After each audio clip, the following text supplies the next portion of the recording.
We would like to thank everyone for joining us.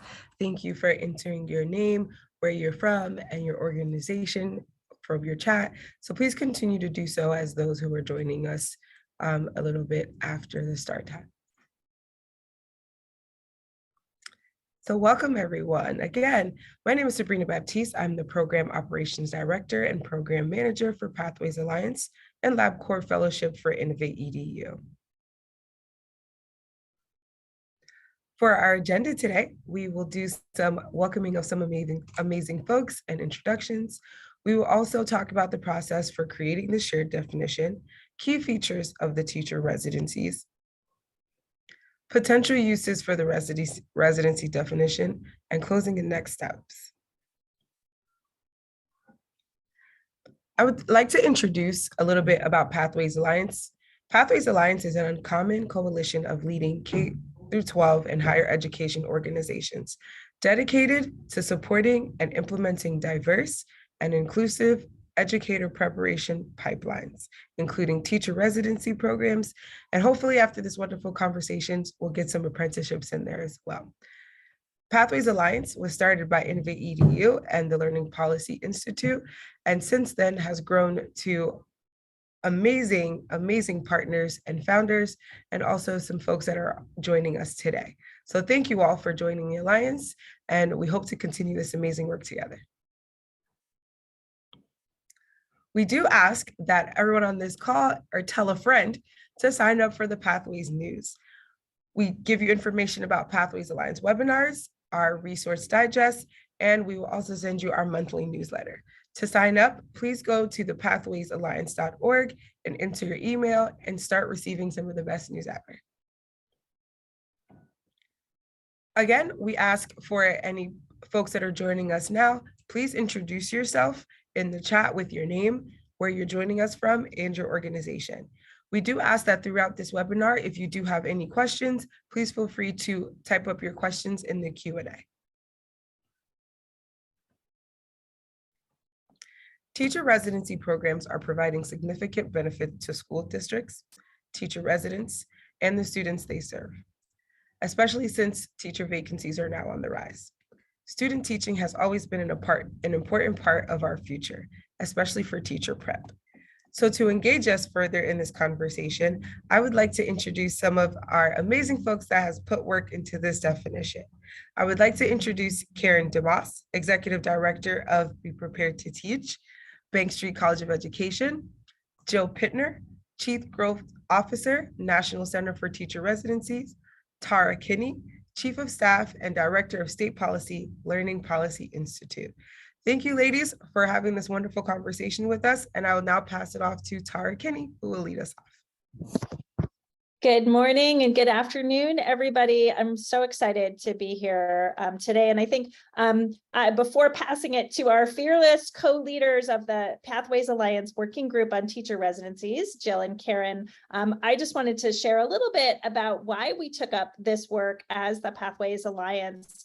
So I think you've all joined this call today because you've seen how teacher residencies have really gained momentum across the country in the past 15 years or so. They have a very strong evidence base behind them as an approach to teacher preparation that can address teacher recruitment and retention challenges that we're seeing really across the country taking off in this current moment as we go back to school with huge numbers of vacancies across the country. And they bring greater diversity to our educator workforce, which is much needed. Today, there are more than 100 residency programs across the country, which is really exciting to see this high quality approach growing. I think the federal government has really helped spur this movement towards residencies. You know, back in 2008, when they reauthorized when Congress reauthorized the Higher Education Act, they created the Teacher Quality Partnership Grant Program, and that really helped launch teacher residency programs in many states and districts across the country. The reauthorization of ESSA in 2015 called out residencies as an allowable use of Title II Part A funds, and that helped to further expand the approach. But we've also seen a lot of different approaches to teacher residencies popping up across the country, both state investment and policies, as well as local programs. States as diverse as California, Delaware, Mississippi, Montana, New Mexico, New York, Pennsylvania, Texas, Washington, West Virginia, and I'm sure we've left some off the list. And I know we have folks from states joining us today. We're really excited to have you here. All of these states have statewide policies to support teacher residencies. Federal Recovery Act funds have also been helping states and districts to invest in teacher residencies. Texas, I know, put $90 million of their ESSER funds into their new residency program. West Virginia and Montana are using stipends, are providing stipends for residents using their ESSER dollars as well. And the US Department of Education has called out the residency approach in their guidance for how to use Federal Recovery Act dollars and to support recovery from the pandemic. And at the same time that we see all this good work happening, there are individual programs popping up in places that are using the term residency, but aren't necessarily aligned to the broader field. And there's some confusion out there, quite frankly. I know that's something New York, for example, recently sought to correct via policy. So that's why Pathways Alliance took up this work. We were seeking to do some field alignment that would bring interested organizations together to help provide some clarity for the field and to inform the development of residency policy and practice as it moves forward in other states and districts and in the higher ed community. And so we took up this work. Karen and Jill did a tremendous job leading it, and I am going to pass it over to them to talk about what we did and where we came with the work. Tara, thank you so much. It's so great to have you share with us the context so that we can think about what has been the evolution of residencies over time. So thank you so much for taking us like a walk down memory lane. Appreciate that. So as you mentioned, the working group came together and our goal was to help clarify for the field, what is a teacher residency? And so we are pleased today to be releasing this paper towards a national definition of teacher residencies, and spending our time today on this webinar to share with you the process. How did we get to this definition? What's the structure of the paper? We're going to unpack that with you as well. And we're also going to take a little time to highlight some of the components and elements in the paper. So let's start with thinking about the purpose of this paper. Again, we want this paper to be used by local stakeholders in order to discuss and examine residency design and implementation. We also hope that this paper can be used by policymakers and philanthropists in order for them to have a concise yet thorough definition to help guide policies and funding decisions. Because after all, our goal is that we are designing and implementing teacher residency programs in order to attract, prepare, and retain diverse and effective teachers for our students. We can move to the next slide. So now what we're going to do is talk a little bit about the process. How did we create this paper? What was the work? So as Tara said, within the Pathways Alliance, we formed a working group because we wanted to clarify the definition and work together to do that. So we had folks in the working group with different backgrounds, working collaboratively and constructively in order to push each other so that we could define teacher residencies for the field. My co-leader is Karen Damas, and so we've spent the last 6 months facilitating the working group, and you can see in this visual that there were many steps along the way, and so I'm not going to go really deep within each step, but just very big picture, let you know that we brought together that diverse group in the working group in order to draft the elements and components of the residency model. Then we took our draft out to a large group of stakeholders. We needed a network of folks from across teacher prep and teacher quality, with a focus on teacher quality. We wanted their input and guidance as well. So we sought their input. We received that and got back together as a working group, took that feedback, integrated it, and created almost a brand new version, just about the 2.0, after integrating that feedback.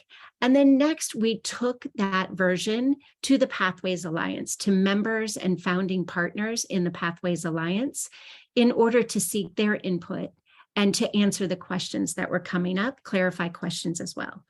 And last, we got to a penultimate. Karen titled it the penultimate version. I will be honest, it was penultimate for a little while.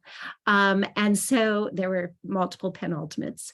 And we worked with that version for quite a bit, and really kind of wrestling with the ideas that all the stakeholders along the way that had shared. And now here we are today, releasing the paper and hosting this webinar in order to share it with you all. Wow. We wanted to create this slide so that you could see that this paper wasn't, created in a back room with a working group, that we had the opportunity to seek input and hear from our colleagues in the field. So we created this slide so you could visually see that there was a lot of input from across the country, across many states, in order for us to improve this definition, again, to achieve our hopes, that it can be used locally and to help guide policy as well. The next thing we'd like to do is hear from some of the working group members. We've invited them to the call, and we have we have several working group members that are going to jump in now and share a takeaway that they have from participating in the working group. So I was watching the stream and I got to see you all log in. I might have missed some of you, but for sure, I see Jacqueline Rodriguez. She's the Vice President of Research Policy and Advocacy at AACTE. So we'd love to hear from you first.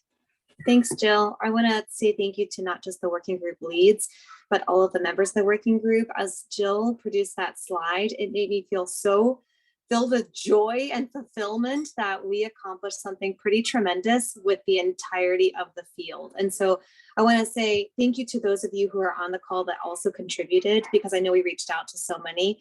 The feedback was plentiful, and we took everybody's feedback into consideration and applied it. So it was absolutely done with the best of intentions, and I think the truest form of collaboration in the field. So my takeaway from the working group is thinking about how we could have not just varied perspectives, but what I loved is that we had very varied hierarchy within organizations as well. So it wasn't just the presidents and CEOs, the executive directors, the vice presidents, et cetera, from other organizations. It was the folks, as we call our teachers. It was the folks who are actually doing the work, the policy and advocates, the government relations, the concrete program specialists who really understand how residency definitions will impact the field moving forward to ensure we have high quality preparation for all of our candidates. And so I was just overjoyed to participate alongside those colleagues and also to learn alongside them. And so I really appreciated being a part of the working group. And I'll let that stay there, and then we'll shift to somebody else so I can learn some more. Thank you. We truly appreciate you, and also, just reinforcing that you're a true learner, and that's how you show up. So we really appreciate that. Courtney Rowland, we'd love to hear from you. Courtney is the Director of State and Federal Policy at the National Center for Teacher Residencies, and my colleague. Yes. Thank you, Jill. Thanks to the Pathways Alliance and all of the partners and leaders in that coalition for all of the work that's been done so far, and I know that will continue, and the work that went into this working group and this definition. It's really great. I wanted to share two quick reflections from my experience working on the working group with this team. The first one is that I'm a relatively new member of the NCTR team. I came on board about 8 months ago. And when I came on board, this working group was just launching, and it was the first time that I'd met and had the chance to work with a lot of these organizations and with the team you see here and others. And what I came to understand pretty quickly, and that I want to share with everybody on this webinar, is that what I think drives a lot of this work and the work that these folks do is a deep appreciation for teachers and the teaching profession, and a commitment to continuously improving teaching and learning. And I think we came back to that often during these conversations, and I wanted you all in this webinar to know that. The other quick reflection I'll share and then pass it along is just how essential I think a definition like this is for our field. As Tara was explaining earlier, with such a recent accumulation of research and promising practices around a strategy or an approach like teacher residencies, it really makes good sense to put pen to paper and sort of establish where we're at with our understanding and what's emerging, and index it in a way so that we can keep building and keep improving based on what we know. So I hope this definition gets used in a lot of ways going forward, and that it serves as a good anchor for all of us as we work in our work ahead. Thanks, Thank Courtney. you. Appreciate it. And now I'd love to introduce Monica Ibanez, an education specialist from Innovation Center for Educator Prep in Texas. We'd love to hear from you next. Hello, everyone, and thank you for having me here today. I think we're going to start hearing trends in the reflections that we've had as a small group. But as everyone else, I was very thankful to have worked with a group of people that was truly dedicated to elevating the teaching profession and really focusing on the recognition and the compensation for the work that educators do. Teacher residents, as we know, remove the traditional silos between pre and in-service, creating a more coherent learning experience for our teacher candidates. This work group really modeled the relationship that we want APPs and districts to have, in the sense that we engage a very diverse group of people with a wide variety of experiences and backgrounds, but also ensuring the multiple voices from the field were here and then utilized in the final version of this document. So I really appreciated that like mentality of we're all in this together and we are all want this to really come out as a quality document that people can use all over the nation. So, and then of course, with related to my work, when we provide technical assistance to alternative certification programs, and one of our goals is to support them as they create their own residency pathways to increase that practice in the classroom before becoming a teacher of record. So this collaboration really provided us with a space to reflect and making sure that because we provide technical assistance in such a specialized pathway, that we didn't get into our own silos and heard other voices too. So very thankful to be part of this work and looking forward to seeing how this is going to evolve. Thank you. Thanks, Monica. And thanks for, highlighting that we welcomed voices, not only in the working group, but then across the country. And as Jackie said, at all different levels, and that inclusivity, I appreciate you noting that. And last, we'd love to hear from Maria Heiler. Maria is the director at Ed Prep Lab within LPI. Thanks. Hello. Thank you, Jill. And I wanted to first say thank you to you, Jill and Karen, for your excellent leadership and all the members of the work group. And I am more of a peripheral member, so I give my kudos to the work that was done more as an observer than an insider. And I think that's an important perspective as well. I think that what I observed and experienced was a passion project from the working group and a real commitment to come together on a much needed goal and, to iterate what was said before. It's hard to go third when you have also well articulated everything I wanted to say, but you know, when a research-based and evidence-proven teacher pathways is identified and lifted up, we get language appropriation. And so it's so important. This document right now is so important to really help steer and guide the work so that we continue to strengthen the profession and not water down a model that we know works well. So just really excited to see the commitment around that and the work that was being done. And I want to note especially, as people say, the work was so thorough. And really I really appreciate the transparency and outreach that was mentioned so much. You saw the slides with all the different outreach. And it was a process that, you know, sometimes you go behind doors and you're like, we should definitely ask these folks and not those folks. But this was really transparent and very inclusive. And I think, you know, that modeled what we want to see in education and in the way that we think about change and innovation is being inclusive and coming together in a way that we can agree on what the research says and then what a model should look like. And finally, as director of Ed Prep Lab, which is, for those of you who are unfamiliar, a network of teacher and leader preparation programs committed to transforming educator preparation, we have programs that have residencies and they're doing great work. And then we have programs that are interested in developing residencies. So this type of guidance and this type of definition is so welcome and needed in the work that we're doing in that space as well. So thank you. Really appreciate the work being done. Thanks, Maria.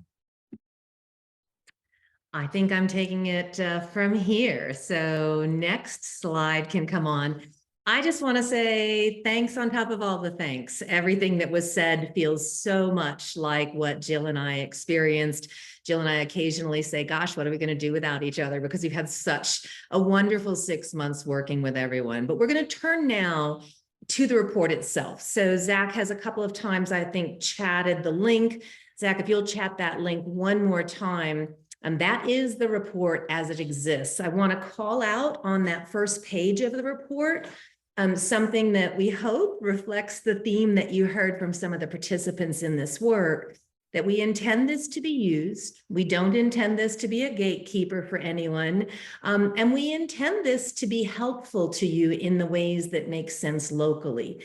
For that reason, this is produced under the Creative Commons license where you can repurpose this work. You can see all the details about that later, but we intend this for you to be able to make this yours. That said, we worked really hard to bring to you the best of the ideas from across the country around what folks have found to matter to if you're trying to create a really strong teacher residency. So that's where we're going to turn now. The slide that you see right now is sort of the top level of 3 levels of how we ended up constructing the structure of this document. Thank you to many on this call whose names I saw register, who suggested what ended up driving this structure for the document. So the overall definition is what you see right now. You can see that teacher residencies are preparation pathways. They're anchored in partnerships where LEAs and prep programs collaboratively design the resident curriculum. And so the aspiring teachers can afford to do this good work, and the instruction and staffing needs of local LEAs are met. And during that year-long time together, they are engaging in pre-service, i.e. not teacher of record work, working alongside a qualified mentor. So that probably isn't a very surprising definition to those of you who are doing residency work. But we tried to get all of what we thought were the major components inside that summary definition to be supportive of something like a state conversation about what should they be sure to think about as they might be considering any guidance or legislation or policies around residencies. You can go to the next slide now. And the next slide shows how we worked to structure this particular document. We had so many really, really fabulous ideas from across the field about things that programs had found were really important for their own success. And in that first version, like definitely version 1.0, I think actually version 2.0 jumped all the way to 4.0. Don't you agree, Jill? It was so different after all the feedback. In that first version, we had incorporated a lot of things that folks said, this is a really good idea, you should put that in there, as a sort of a holistic picture. And the field said back to us, those are great ideas, but everybody can't do that. That's not going to work everywhere. Can you figure out a way to separate out what's critical in these definitional pieces and then give people a little bit of flexibility to understand what's helpful? So the structure is you've got that overall definition, you saw it in the last slide, and then we have 4 components that we do think are critical, and they have their own definitional elements, and then a lot of, their own definitions, and then we have elements in those components that programs across the country agreed have been helpful to them. Those are elements that obviously we would suggest every partnership take a look at and seriously work towards, but they're also not definitional to what a teacher residency is. So that's how it's structured. So we hope that that structural, these are the absolute components everybody agreed on, and here are some elements that you should look at, is going to be helpful to localities. You'll notice also in that opening work that we say, because this is Creative Commons license, you may have improvements. Please let us know. We would like to make adjustments to a living document as the field finds better ways to create a definition for residencies. Next slide. I'm going to start on the first 2 of the component pieces we have. I should have said that in the last slide, but you could probably read it. You have the component of partnerships, the component of curriculum, the component of resident experiences, and the component of mentors. So I'm going to talk about the first 2 components. And the first component is partnership. That was very intentional on the group's part because of the experience across the country, that while you might have a structure of somebody being inside a school for a year, if you don't have a partnership that really tries to link the work of the preparation program provider and the work and needs inside a district and school, then you're not really doing what a residency can do. You're not really able to achieve all of the kinds of things that the research on strong residencies have said are necessary. So the partnership is the first component definition. In that, you'll notice 2 key themes.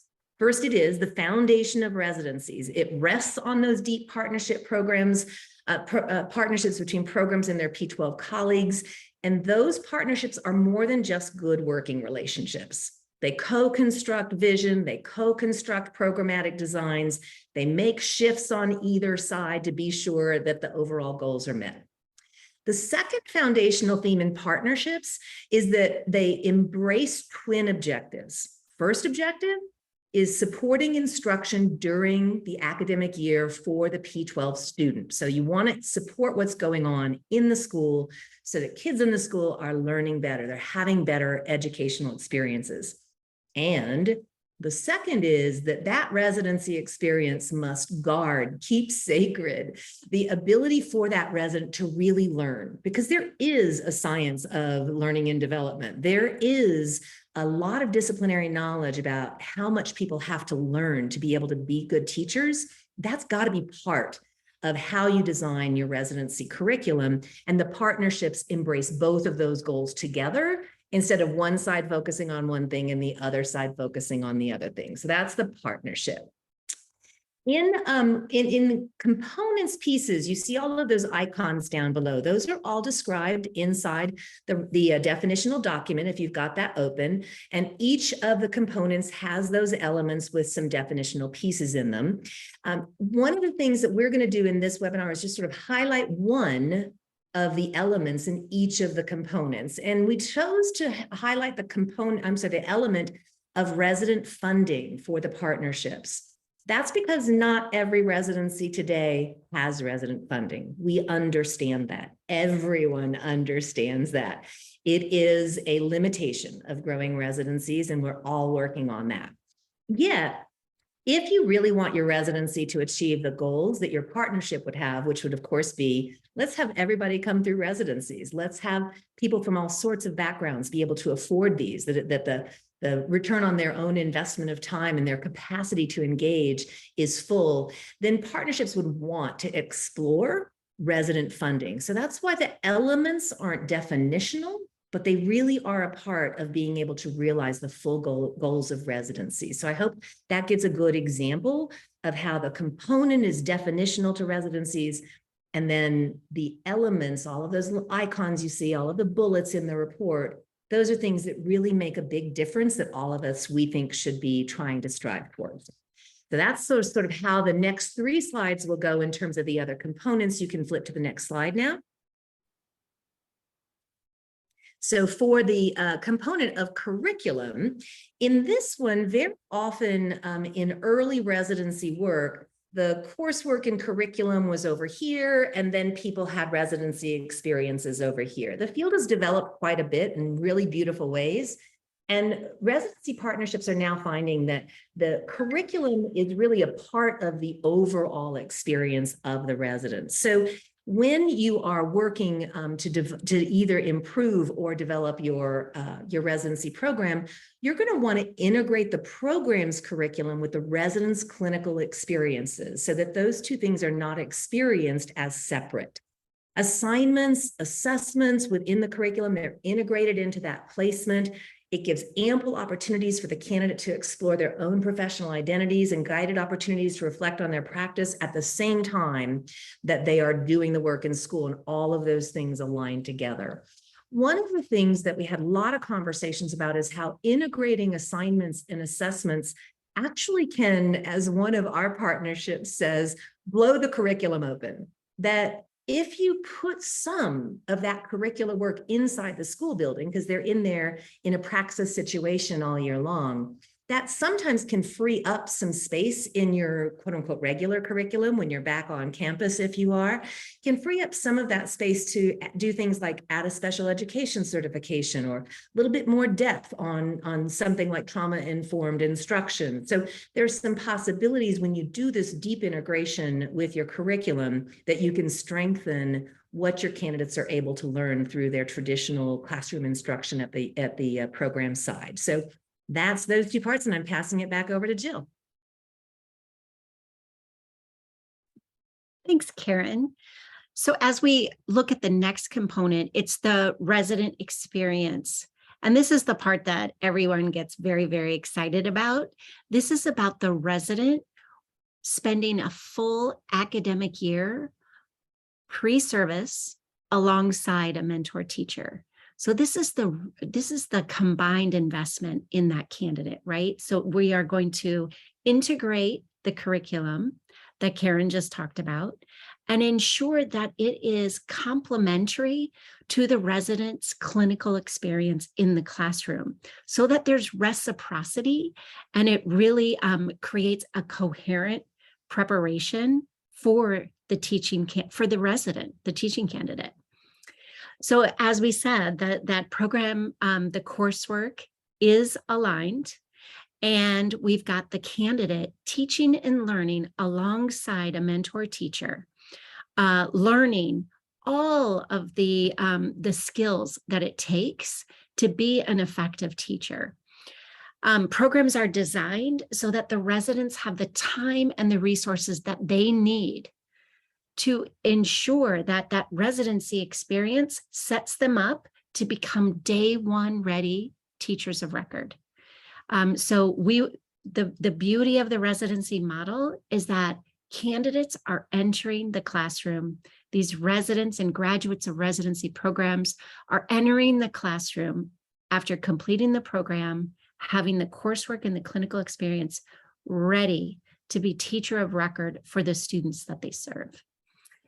And as Karen described, the icons below talk about in this section, these are the elements that are highlighted under this component. The one that we wanted to talk about right now is the engagement in school communities. When we think about that resident clinical experience, we need to recognize that during that clinical experience, they're working with the mentor teacher, but it's also really important to know that they are part of a school community and that students' community as well. We know that teachers no longer work in silos, that no longer is it just a teacher shutting their door, that teachers need to collaborate with their peers across the school, with school staff, in order to be effective, and to access the assets and knowledge of their peers in order to meet student needs. So we want to be sure that during the resident clinical experience, that clinical experience provides opportunities for candidates to become better teachers and better serve their students by collaborating across the school and being engaged in that school community. And then the last component that we're going to look at on the next slide is the mentor.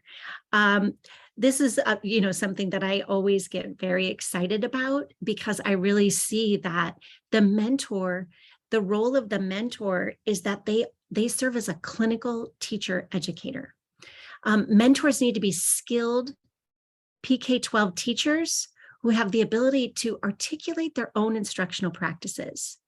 It takes real skill to be able to describe and deconstruct your practice with a novice teacher, and to be able to describe the instructional decisions that you made. There could be really effective teachers out there working with students, but this is a skill on top of teaching students that is required of mentors.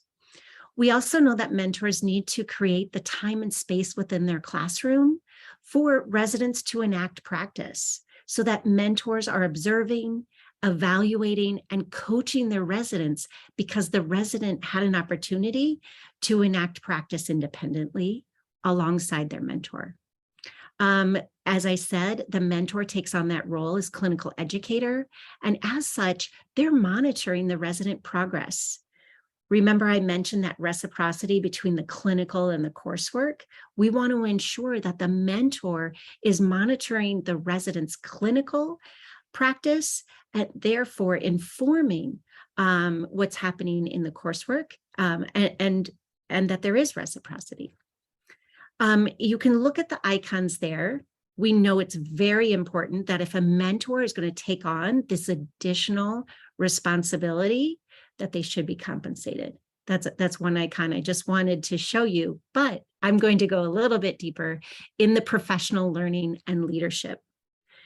It is important that we recognize that mentors taking on this position, that they're leading from within the classroom, and that we recognize this leadership position, which is why I mentioned compensation. That's one way. And the other thing we want to be thinking about when we think about professional learning and leadership as an element of this component is that mentors, they need professional development. They need to have professional development opportunities and support in order for them to hone their skills as a clinical teacher educator. This is also an opportunity for mentors to get together with other mentors to learn and share practice. One thing I heard when we were talking about the working group is really that opportunity to learn from one another. And we'd want to mirror those opportunities with our mentors, that they're getting professional learning opportunities where they have the opportunity to work with their peers, other mentors.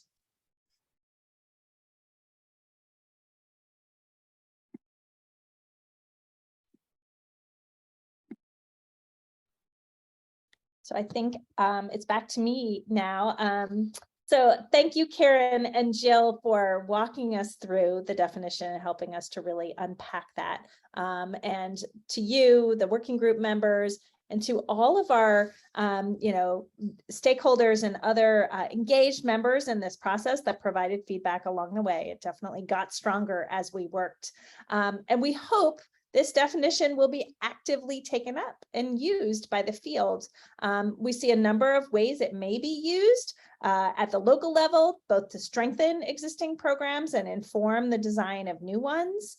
We hope it can inform the development of state policies around residencies, including within the program approval process and in nomenclature, and potentially in making funding determinations for state grant programs. There may be other uses determining state, federal, and philanthropic grant parameters, for example. There's a lot of momentum around apprenticeships into teaching right now, and this definition could perhaps inform the design of these approaches, given the close relationship between the concept of a residency and what an apprenticeship is. We would really welcome the thinking of this group today on how it might be used. I think it'd be great to have you drop, if you have other ideas, drop those in the chat, please. I think it would really add to our conversation. And with that, I want to pass it back to Karen and Jill for the next stages of this conversation. I think our next slide is a thank you. Oh, we didn't get to see the thank you, but we can say thank you. And we are to questions now. So Jill, we've got a couple, and I'm going to take, there's one in the chat about affordability, and then we have two that are in the Q&A. I'm going to read all three of those and then give us sort of a system perspective, kind of linking those. And then if you will take whatever additional pieces, and then please continue to add any other questions. So Alex's question is, how the definition was developed or reviewed through a race, equity, diversity, and inclusion framework and lens, especially as we consider historical and contemporary barriers to entry and completion for educators of color. Then Eric's wondered, are all current residency programs partnered with a master's program in education? The answer is definitely no on that, which we say early on in the paper, by the way. Or do some partners partner with undergraduate programs? Yes, they do. Is partnering with undergraduate programs preferred from an affordability standpoint? So hold on that question. And then that third one that I saw in the chat, let me come back to Lee wonders, I'd like to know more about compensated roles and see what everyone thinks is an affordable pathway into the profession. So I'm going to actually center. So Mary, I can't read yours and talk at the same time. So we'll leave yours for Jill's if I don't get to it for some reason. I'm going to center this conversation on Alex's question. I would say that the group was committed primarily to being sure that what we can do in the education profession diversifies the teaching force and removes barriers. So this was a central purpose of our wanting to come together and to include the concepts of affordability, of paid roles, of compensation, because without compensation, you're not going to begin to get rid of some of the barriers. We didn't in this report deal with barriers like, test scores or GPAs. That's a sort of a different topic from the definition of a residency, those things came up. But whether somebody can enter a residency has a lot to do with whether they can work for free for a year. And basically most people can't. And that disproportionately lands on people who historically have been underrepresented in the field. So that's why, despite some folks in the field thinking that the pay part was not definitional to residencies, we insisted as a group in keeping that in. We understand the funding sources don't completely exist across the country for that. The apprenticeships offer some kind of a possibility for that. The state investments that Tara was noting at the beginning of this hour offer other possibilities for that. And so we wanted that lens to be there. And I hope that that's enough. And if it's not, if you have other ideas of a lens on the questions of race, equity, diversity, and inclusion, please do let us know. We would want to include those. But Eric and Eric and Lee, in terms of those questions of affordability and compensated roles, Zach is going to chat 3 reports. Our group has existed for about 7 years, specifically on sustainable funding for affordable residencies. He's going to chat you one piece called Simple Shifts. That shows a lot of the things that people do in roles that create some flexible staffing possibilities with existing dollars, so no new dollars for districts and schools that happen all over the country. So those are some idea sources for you. There's another one that we co-authored with LPI on some examples of ways that people have brought funding into their programs that is sustainable in California. And then the last one is really sort of a future visioning about rethinking the way we spend our district dollars to really invest in this human capital piece. So there's 3 reports for you there that help with some ideas on compensated roles that can help make things affordable. So with that, I will turn it over to Jill for a minute. Great, thanks, Karen. And so the papers that are in the chat, one goal of the Pathways Alliance is that it is a repository. So many of the resources, well, the definition for sure you will find there, as well as some of these resources. So just want you to know that after this, you can always go into the Pathways Alliance website to find other resources and tools as well. So going back to the question on equity, I think one thing I wanted to share with you all is NCTR. Our work is helping to build teacher residencies, as well as helping to scale and support existing residencies. And what we did is we ran focus groups with residents of color from across our network. And what the purpose for that was to understand, why did you choose a residency? What was it about the residency that spoke to you? And so, to your question, Alex, I think it was Alex. I wanted to make a couple connections. So that paper is called Residencies, a Vehicle for Recruiting Teachers of Color. One is about the recruitment strategies and building relationships with candidates. The other learnings in that paper is about design of residency programs, which comes out loud and clear in this definition, that the residents of color that participate in our focus group were looking for an opportunity to learn alongside an experienced mentor, that they didn't want to fast track into the field, that they wanted robust training, and they wanted to have mentorship. So in the residency definition, we're including that as part of the design and the definition in the model. So I wanted you to know that we're using the research and our understandings about what's attracting teachers of color to the field, and ensuring that the model includes those components and elements. Affordability, yes. So, we did talk about, we believe that residents are spending a full year teaching and learning alongside a mentor teacher.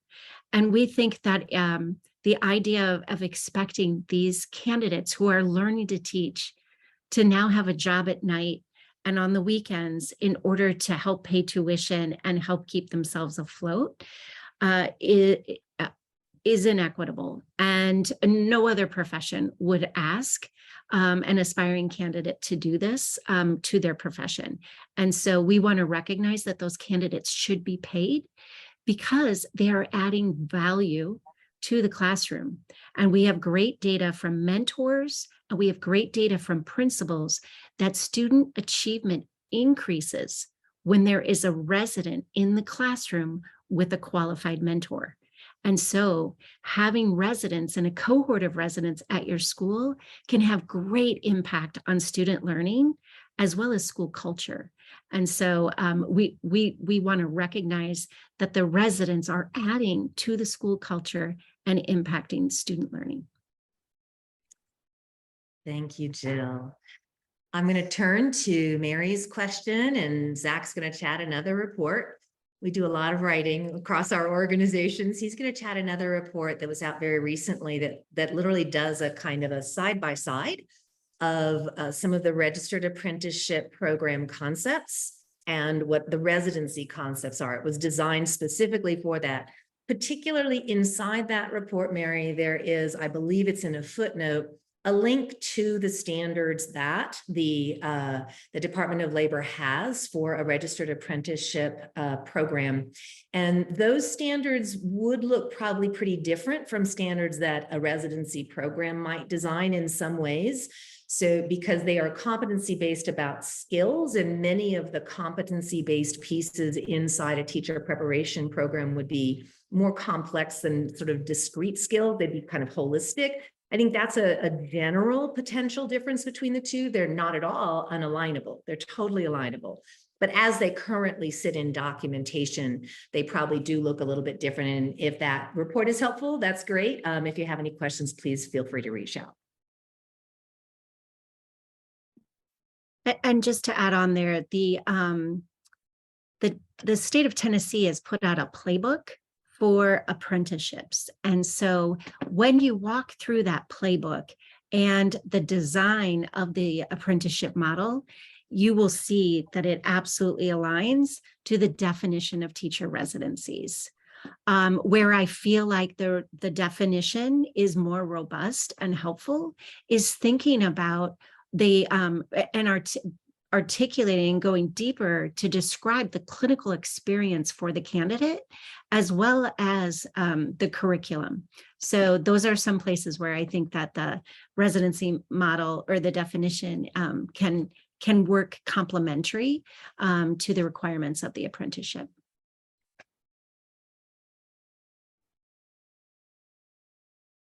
There's another, there are a couple more mentoring questions. Suzanne, hello, haven't seen you in a while. I'll just share that in our project, we do what we call parallel processing, where clearly you need a strong mentor for this fall, right? So you want somebody who already has those qualities. At the same time, if we just wait every summer to find somebody for this fall, we're going to have the same challenge every year. So our project works with supporting entire school development places where you can support your residency development. And this year we might be actually preparing people who even 2 years out would be the mentor teachers. That obviously supports their connection to the school, gives them more of the supports they might need to stay in the profession, et cetera. So sort of a parallel process of get the people to be quality for this year that you need and simultaneously develop people for the future. Thanks, Karen. And a couple of program examples would be the PEBC or Better Teacher Residency Program. As they were expanding into rural communities, they determined that they wanted to make the investment in mentors first before launching teacher residency programs in those rural settings. And so they worked with districts to support the mentors, to grow the mentors, and provide professional development in order to create a cadre of mentors who are ready to become mentors to teacher residents. And when the Seattle Teacher Residency Program launched, the union in Seattle Public Schools had identified star teachers. And so those star teachers were the first cohort. It was like a screening, really, to identify who should be potential mentors for the residency program. So again, thinking about districts, kind of mining the talent that they have, working with different partners in order to identify those mentors and to develop those mentors. And I think we might have time for one more. Lashunda is in there. If I hope I've got your name right. Lashunda, so we have worked with Center X at UCLA. I'm sure there are many, many great places that focus on this work, but in terms of our network, Center X is sort of beyond the pale in terms of thinking about this very question. They don't always have mentors of color available, though they work hard to tap mentors of color who have not historically been tapped. And they often are needing to place people who are not exactly the same kinds of great matches. They have a week where the mentors and the residents work together to understand like what their potential biases might be, how they can work together and build more respect and practice the kinds of things we need to practice in order to have the educational system, both for the adults in the system and the increasingly diverse population of adults in the system where we see, and also for the students inside the classroom. So I would check with Center X at UCLA for a lot more great information on that. And I just love that we're having the opportunity to share with you examples from programs across the country and how they are wrestling with these challenges. And one last resource and researcher to share with you is thinking about affinity groups, and that we provide an opportunity for residents and graduates of a residency program to be members of affinity groups, so that to the Lashunda's question there, in order to address that sense of belonging and the opportunity to work in a cohort where you have shared goals because you're working together to become better teachers and you feel a sense of affinity. So Travis Bristol has done a ton of research. We love to lean on his research for affinity groups, which can be one way to address the issue of kind of the disproportionality of mentors of color.